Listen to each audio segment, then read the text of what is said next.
The prison warden handed Sarah an envelope with trembling hands. "You need to read this," he said quietly, "before we release the body." Inside was a single piece of paper, written in shaky handwriting. To the female guard in Block C. "I'm sorry I never had the courage to tell you. You have your mother's eyes. I've been watching you for 6 months, memorizing your face, because I knew I'd never get another chance. You're my daughter Sarah, and I died loving you from a distance." Sarah Mitchell had worked as a corrections officer for exactly 183 days.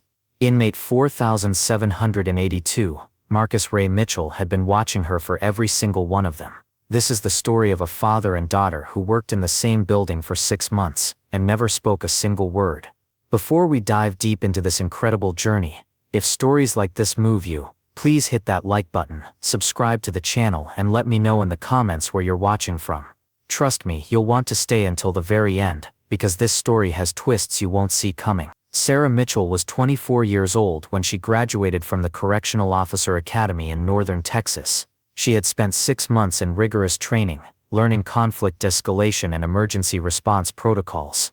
Sarah wasn't like other recruits who saw the job as a power trip. She saw it as public service, a way to maintain order while treating people with dignity.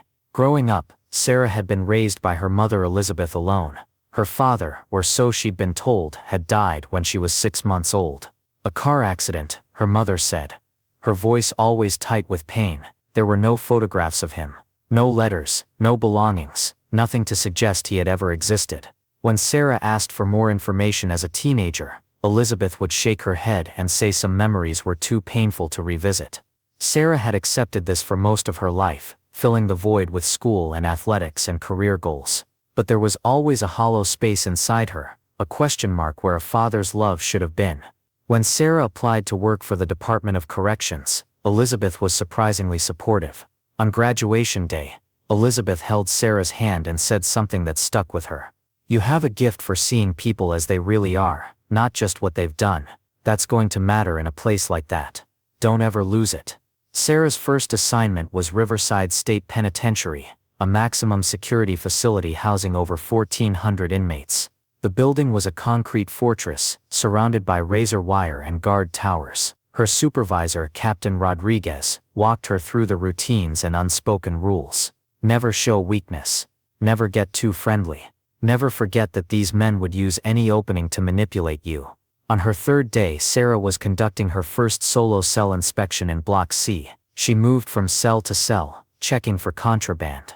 The inmates reacted in various ways. Some ignored her. Others made crude comments, testing the new guard. Sarah handled each situation with professional detachment. But when she reached cell 47, something changed. The man inside was 58 years old with gray hair and deeply lined face. He sat on his bunk, hands clasped, staring at the floor. Unlike other inmates, he didn't look up or acknowledge her. "Mitchell," Sarah called out. "Cell inspection. Stand and face the wall." Slowly, Marcus raised his head. When his eyes met Sarah's, something passed between them that she couldn't name. It wasn't attraction or aggression. It was something else entirely. Pain.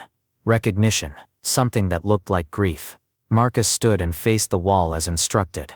Sarah entered and inspected the immaculate cell. No photographs, no personal items beyond basic necessities. It was the cell of someone who had given up on the outside world. As Sarah prepared to leave, Marcus spoke for the first time.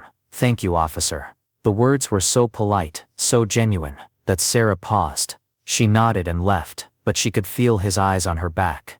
Over the following days, Sarah noticed a pattern. Every time she was on duty, Marcus would track her movements. He never called out or made demands.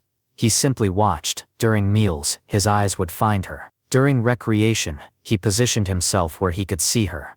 During rounds, he would be facing the bars when she passed. The other guards noticed too. Officer Davis nudged Sarah one evening. "You got yourself an admirer, Mitchell. That guy in 47 can't take his eyes off you." Sarah felt embarrassed. "It's not like that. He hasn't said anything inappropriate." Davis shrugged. "Just watch yourself. Guys in here fixate on female guards sometimes." But Sarah didn't think that was what was happening. There was nothing romantic in the way Marcus looked at her. It reminded her of how her mother looked at old photographs, with love and unbearable sadness. As weeks turned into months, Sarah settled into the job. She developed a reputation as firm but fair. But Marcus remained a constant puzzle in her awareness. During a slow afternoon, she pulled up his file. Marcus Ray Mitchell, born March 3, 1966, arrested March 15, 1999. Convicted of armed robbery and aggravated assault. Life sentence. No family. No visitors in 25 years. Sarah froze when she saw the arrest date, March 15, 1999. That was the date her mother said her father died.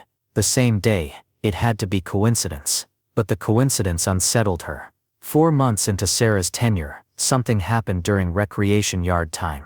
2 inmates were facing off near the basketball court, voices rising. Sarah recognized Torres, a man with a history of violence. She pressed her radio. Potential situation at the basketball court. Need backup. She moved toward them. Torres, step back. Hands where I can see them. But Torres was too far gone. Sarah saw him prepare to throw a punch. Suddenly Marcus was there, stepping between Torres and the younger inmate. Not worth it, brother. Walk away. Torres swung at Marcus instead, connecting with his shoulder. The yard erupted. Sarah put herself between them, hand on her pepper spray. Torres on the ground now. Multiple guards rushed in. Torres dropped to his knees and was hauled away to solitary. After the incident, Captain Rodriguez called Sarah in. That inmate who stepped in, Mitchell in cell 47. You know he took a punch for you, right? That second swing was aimed at you. Why would he do that? Sarah asked. Rodriguez shrugged. Who knows, don't read too much into it. But Sarah couldn't help reading into it. That night she replayed the scene. Marcus moving without hesitation to protect her. Taking a punch meant for her. Looking at her afterward with that strange concern. 6 weeks later Sarah was working night shift. Most inmates were asleep. When she reached cell 47, she found Marcus sitting on his bunk holding a letter, just staring at it. Mitchell, Sarah said softly. You okay? Marcus looked up, tears on his face. He wiped them quickly. Yes, ma'am. Just old memories. They get louder at night. What kind of memories? Sarah asked, surprising herself. Marcus looked at her for a long moment. I had a daughter once. I lost her before she knew who I was. Some nights I imagine what she became, whether she's happy, whether she's safe. Sarah felt her heart constrict. Do you know where she is? Marcus shook his head. I made sure I couldn't find her. It was better that way. She deserved a life without the shame of a convict father. Her mother was strong, but not a day goes by that I don't wonder about her. How old was she? Sarah asked. 6 months old, Marcus said, his voice breaking. Just a baby. She wouldn't remember me. I'm just a ghost to her. Sarah's hands gripped the door. Her radio crackled, forcing her to move on. But her mind was reeling. Marcus had a daughter he lost 25 years ago. The arrest date matching when her father supposedly died. The way he looked at her. The protective instinct. The conversation about a lost daughter. It couldn't be. That night after her shift, Sarah called her mother. Mom, I need the truth. About my father. About what really happened. There was long silence. Sarah, we've been over this. Your father died in a car accident. I don't think that's true, Sarah said, tears streaming. I think you've been lying to me my whole life. Come home, Elizabeth finally said. We need to talk face to face. Sarah drove 3 hours in a daze. Elizabeth was waiting with tea, looking 10 years older. Sit down, baby. I knew this day would come. Sarah sat. Elizabeth stared into her tea before speaking. Your father's name was Marcus. Marcus Ray Mitchell. We met when I was 22. He was a mechanic, good with his hands, good with people. We married after 6 months. A year later you were born. What happened? Sarah asked. When you were 4 months old, Marcus lost his job. We were struggling. I worked double shifts, but it wasn't enough. Marcus got desperate. On March 15, 1999, he robbed a convenience store. The gun went off. The clerk was badly hurt. Suddenly Marcus wasn't just a desperate father. He was a criminal. He's in prison, Sarah whispered. He's still in prison. Elizabeth's eyes widened. How do you know? Because I work at Riverside, Mom. I've been in his cell block for 6 months. He knew. That's why he looked at me like that. Why he protected me. Elizabeth buried her face in her hands, sobbing. I thought I was protecting you. I told everyone he died. I moved us away. I wanted you to have a normal life. You took away my choice, Sarah said, standing. Do you know what it's been like for him? 25 years knowing his daughter was out there, never able to see her. Then I show up, and he recognizes me. And he still stays silent. I need to go. Don't tell him you know. Elizabeth begged. It'll only hurt more. I've spent my life missing a dead father, Sarah said. He's spent 25 years missing a lost daughter. We've been in the same building for 6 months. That's enough loss. Sarah drove back and requested an emergency meeting with Warden Thompson. She explained everything. The coincidence. Her mother's confession. The realization that inmate 4782 was her father. She asked for permission to speak with him privately. This is highly irregular, the warden said. We'll need to transfer you to a different facility. But he's dying, Sarah said.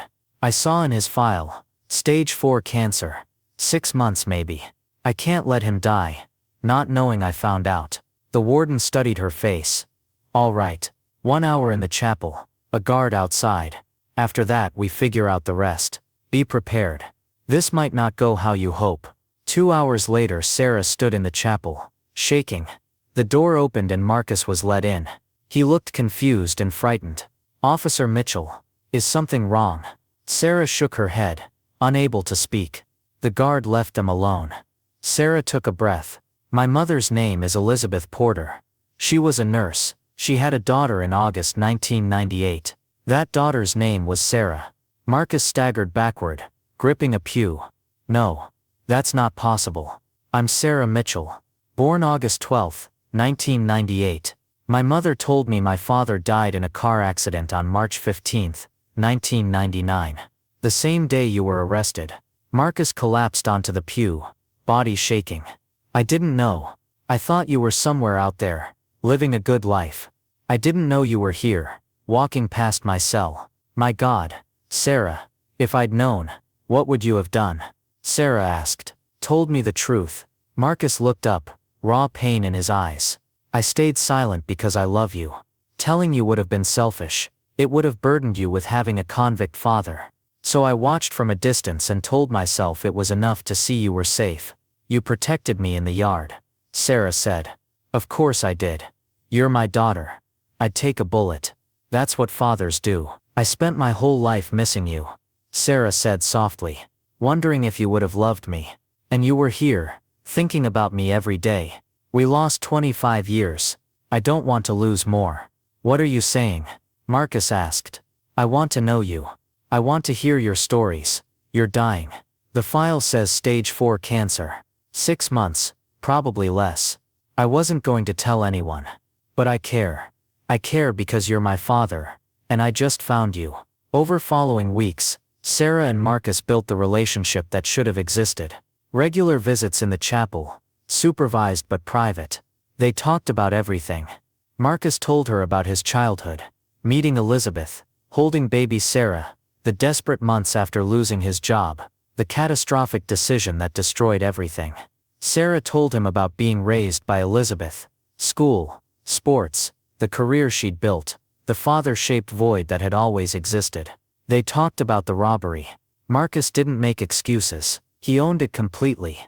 The clerk Richard Vasquez survived but with permanent injuries. Marcus had written him letters over the years, apologizing.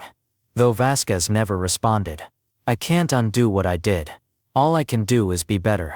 In here I've tried to help people. I am proud of you, Sarah said. You didn't let it define you. As weeks passed, Marcus's health declined rapidly. He lost weight, energy fading.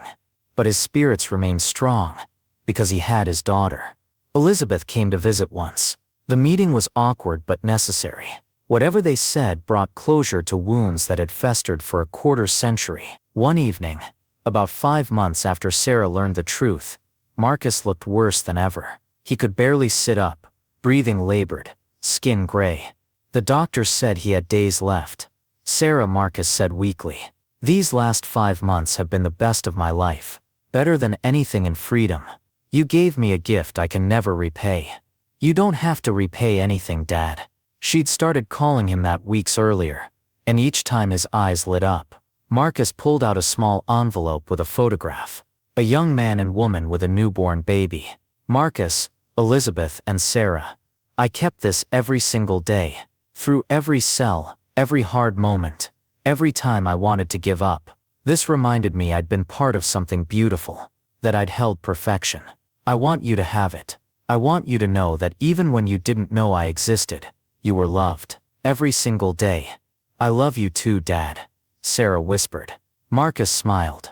It wasn't too late. That's the miracle. I thought I'd die alone with my daughter never knowing. But you found out. You came to me. You called me Dad. God is more merciful than I deserve. Marcus made her promise something. Don't let what I did define your life.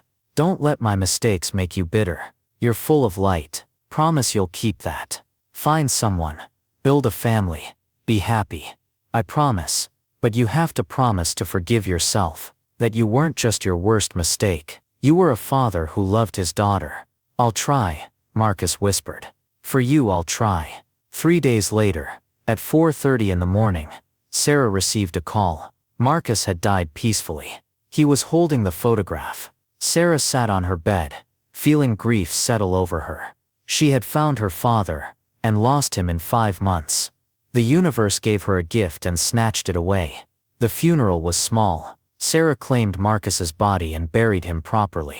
The headstone read Marcus Ray Mitchell, beloved father. Elizabeth stood beside Sarah at the graveside. Whatever anger Sarah felt had faded. At the grave, Sarah read from Marcus's final letter. It talked about regrets and redemptions, about hurting people you love and trying to make amends, but mostly about love that endures beyond mistakes, prison walls, even death. My darling daughter, the letter concluded. You were the best thing I ever did. You turned out kind, strong, fair, full of grace. I got to see it. I got to know you. That is a gift I'll carry into whatever comes next. I love you, Sarah. Dad. Sarah returned to Riverside after the funeral. The warden offered a transfer, but she declined. She wanted to be where she'd found her father. She requested cell block C again, and it was approved. Cell 47 had a new inmate, but sometimes Sarah could still feel Marcus's presence. She kept his photograph in her locker. During breaks, she'd look at it, remembering what he'd told her about that day. How happy they'd been. How full of hope. The love had been real, and it survived everything. Weeks turned to months. Sarah looked at inmates differently now. Not just criminals, but people with stories, families, pasts that led to terrible decisions. She thought about Richard Vasquez, and the permanent damage. About ripples of pain from one desperate moment. One day, a young inmate named Daniel approached her. Officer Mitchell, do you believe people can change? Really change? Sarah thought about Marcus, the desperate man who hurt someone, and who he became over 25 years. Yes, Daniel, I believe people can change.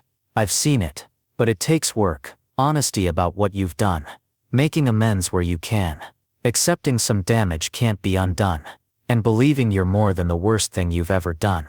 Daniel nodded. My son is 2. I haven't seen him since I got locked up. His mom won't bring him. I'm afraid he'll grow up not knowing me. Then make sure when you get out, you're someone worth knowing. Use this time. Read, learn, help people. When you get out, show him through how you live that people can make mistakes and still be good fathers. Thank you, officer. That helps. After her shift, Sarah drove to Marcus's grave. She did this often after difficult days. She told him about Daniel. I think you would have helped him. You had a gift for seeing people as they could be. I'm trying to develop that gift. She pulled out the photograph and looked at the 3 faces. So much loss, so much pain, but also so much love. Sarah had spent childhood missing a dead father, then 5 months knowing him. It wasn't enough time, but it was more than either thought they'd get. As sunset painted the sky, Sarah called Elizabeth. Mom, I want to hear all your stories about Dad, the good memories from before everything fell apart. What he was like, what made you fall in love, what kind of father he was those first 6 months. Elizabeth was quiet, then her voice came soft. "Oh baby. I'd love to tell you. He was something special. Made me laugh like nobody else. I'll come over this weekend with photos I saved. The ones I couldn't destroy. Thank you, Mom, for keeping those memories. For giving me a chance to know him. Even if almost too late." They made plans, beginning to heal old wounds. Sarah placed her hand on the headstone. "I love you, Dad. Thank you for watching over me. Thank you for being proud of me. I'll tell your grandchildren about you someday. I'll make sure they know you weren't just your worst mistake." The next morning, Sarah returned to Riverside. As she walked through the gates, she felt different than a year ago. She wasn't just a corrections officer. She was a daughter honoring her father's memory. Someone who understood the line between guard and inmate was thinner than people wanted to believe. During morning count, she passed cell 47. The new inmate stood at attention. She saw him watching with that lost look she'd seen in so many inmates' eyes. The look of someone who'd made terrible mistakes trying to figure out how to live with them. Sarah gave him a small nod, and he nodded back. A tiny moment of human connection in a place designed to strip away humanity. Tiny moments mattered. Marcus taught her that. Sarah found herself thinking about all the fathers and daughters, mothers and sons, families torn apart by the system. How many were like her and Marcus, loving across vast distances, unable to bridge the gap? She couldn't change the system, but she could treat every person with dignity. She could honor Marcus's memory by being who he believed she was. That evening, Sarah started writing their story. She wanted people to understand that love doesn't end at prison gates, that families find ways to connect under impossible circumstances, that redemption is possible even when time runs out. Sometimes we lose people before we get to know them. Sometimes we find them in the last places we'd look. My father and I were strangers for 24 years. Then we were father and daughter for 5 months. Then he was gone. But the love was real, and it survived everything. 6 months later, Sarah stood before new correctional officer recruits. The administration asked her to speak about her experiences. She looked at the young faces preparing to enter a challenging world. "I want to tell you a story about an inmate named Marcus Ray Mitchell and the daughter he never thought he'd see again." She told them everything. The lies, the months in the same building not knowing, the brief precious time before cancer took him, the lessons about love, redemption and human complexity. When she finished, the room was silent. Some recruits had tears, others looked thoughtful. A young woman raised her hand. "Officer Mitchell, do you regret becoming a correctional officer?" "No," Sarah said. "If I hadn't taken this job, I never would have found him. We would have both died without connecting, without knowing our love for each other. The prison brought us together even as it kept us apart. As a correctional officer, you have power to make inmates' journey harder or easier. Choose to make it easier. Choose to see them as human. Remember, everyone in those cells has people who love them." Another recruit spoke. "But what about victims? Don't they deserve justice?" "Of course," Sarah replied. "My father hurt Richard Vasquez badly. That debt can never be fully repaid. Justice requires accountability. But accountability doesn't mean stripping away humanity. My father couldn't give back what he took, but he refused to let that night define his life. That matters too." A woman approached after. "Officer Mitchell, my dad's in prison. I haven't seen him in 5 years. I became a correctional officer partly to understand his life. Your story helps me remember he's still my dad. Go see him," Sarah said softly. "Don't waste time like I did. Don't let pride or shame keep you from him. You don't know how much time you have." The woman nodded, eyes bright. "I will, I promise." Sarah received an unexpected letter the following week from Richard Vasquez, the clerk Marcus injured. "Dear Officer Mitchell, I heard about your father's death. I wanted to express condolences, but also tell you something I never told Marcus. I forgave him. Not immediately or easily. It took years of anger and physical therapy, but holding hatred was destroying me more than Marcus's bullet ever could. Your father's letters to me were the most genuine apologies I've ever read. He never made excuses, never minimized. He took responsibility with real remorse. I couldn't respond because I wasn't ready, but I kept them. After his death I read them again. I want you to know your father's life mattered. What he did was terrible, but how he responded showed character. The fact he raised a daughter who treats prisoners with dignity tells me everything about who he became. Please accept my condolences and my assurance I hold no ill will. Sarah read the letter 3 times, tears streaming. She'd never expected this grace from the man her father hurt most. She carefully placed it with the photograph, 2 precious artifacts telling the full story. Not just his worst moment, but his journey toward redemption and the forgiveness that came from the person whose forgiveness mattered most. Years passed. Sarah was promoted to training supervisor, shaping how new guards approached work. She used every opportunity to tell Marcus's story, encouraging officers to see inmates as complex humans. The culture at Riverside shifted. Violence decreased. Rehabilitation expanded. Inmates started trusting that some guards saw them as worth saving. On Sarah's 30th birthday,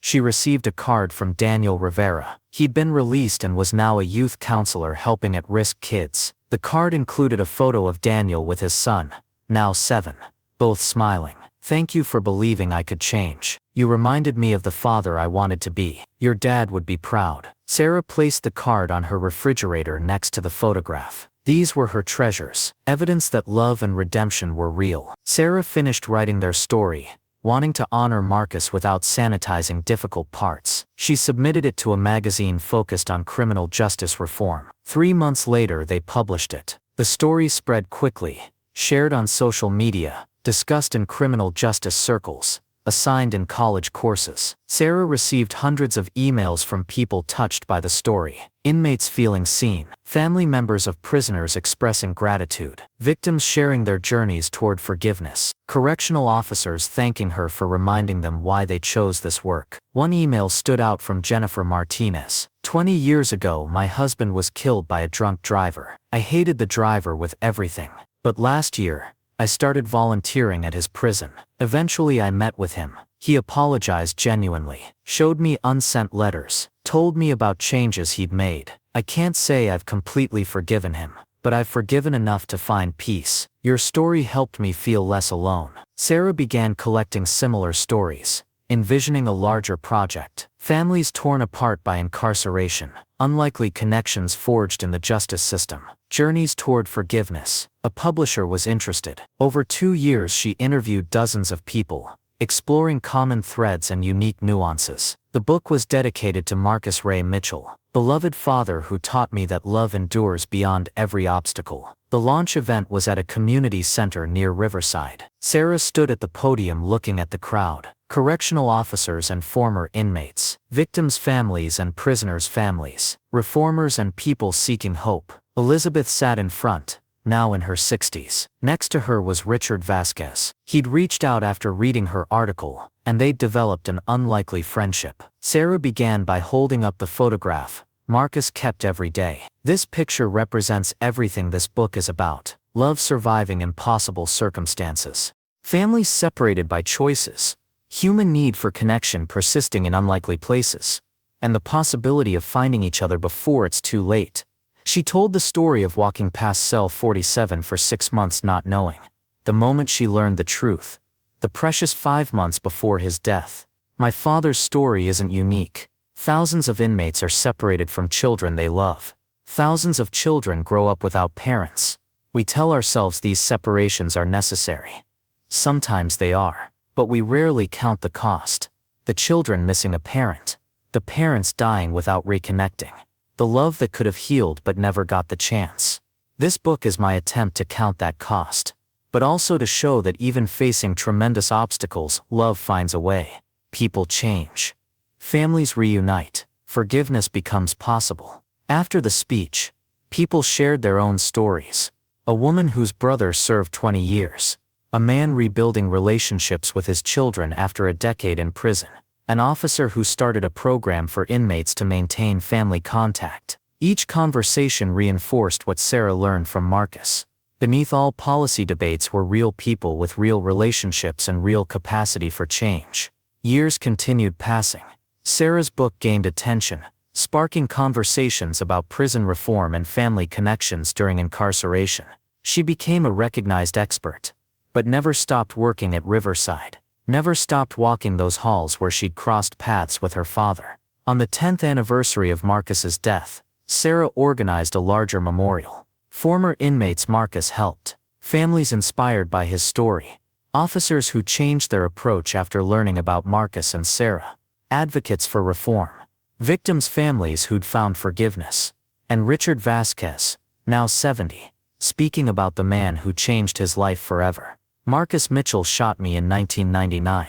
Richard said from the podium, "He changed my life in ways that still affect me daily. For years I hated him, wanted him to suffer. But over time I realized holding hatred hurt me more. So I let it go. Not all at once or completely, but enough to find peace."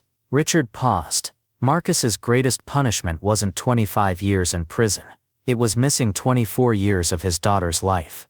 That was the cost, and he paid it every day. I'm glad they found each other at the end.